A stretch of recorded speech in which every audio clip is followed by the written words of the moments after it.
নির্বাচনে জয়ের পর কিয়ের স্টারমার গত ৫ জুলাই প্রধানমন্ত্রীর দায়িত্ব বুঝে নেন। এরপর মন্ত্রিসভা গঠনের কাজ শুরু করেন তিনি। এবার লেবার পার্টি থেকে টানা চতুর্থবার জয় পাওয়া শেখ রেহানার মেয়ে টিউলিপ সিদ্দিকীকে সিটি মিনিস্টারের দায়িত্ব দিয়েছেন ব্রিটেনের নতুন সরকার প্রধান।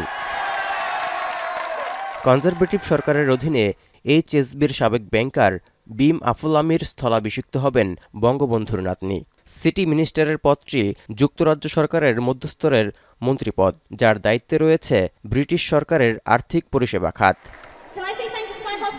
যুক্তরাজ্যের এবারের সাধারণ নির্বাচনে হ্যামস্টেড অ্যান্ড হাইগেট আসনে লেবার পার্টির প্রার্থী হিসেবে ভোটে লড়েন টিউলিপ। নিকটতম প্রতিদ্বন্দ্বী কনজারভেটিভ পার্টির প্রার্থীকে প্রায় ১৫,০০০ ভোটে পরাজিত করেন তিনি। ২০২১ সাল থেকে লেবার পার্টির হয়ে আর্থিক সেবা শিল্পের নীতি বাস্তবায়নে কাজ করছেন ৪১ বছর বয়সী টিউলিপ সিদ্দিক।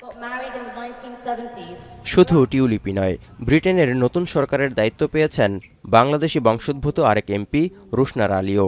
দেশটির গৃহায়ন, কমিউনিটি ও স্থানীয় সরকার মন্ত্রণালয়ের আন্ডার সেক্রেটারি হিসেবে নিয়োগ দেওয়া হয়েছে তাকে। রুশনারা আলী লন্ডনের বাংলাদেশে অধ্যুষিত টাওয়ার হ্যামলেটসের বেথনাল গ্রিন এবং স্টেপনি আসন থেকে ১৫,৮৯৬ ভোট পেয়ে পঞ্চমবারের মতো সংসদ সদস্য নির্বাচিত হয়েছেন। এছাড়া যুক্তরাজ্যের পার্লামেন্টের প্রথম নারী বংশোদ্ভূত এমপি রুশনারা। ২০১০ সাল থেকে টানা এমপি নির্বাচিত হয়ে আসছেন তিনি। রুশনারার জন্ম বাংলাদেশের সিলেটে। তিনি অক্সফোর্ডের সেন্ট জনস কলেজ থেকে দর্শন, রাজনীতি ও অর্থনীতিতে স্নাতক সম্পন্ন করেছেন। তৌহিদুর রহমান, এখন বিশ্ব।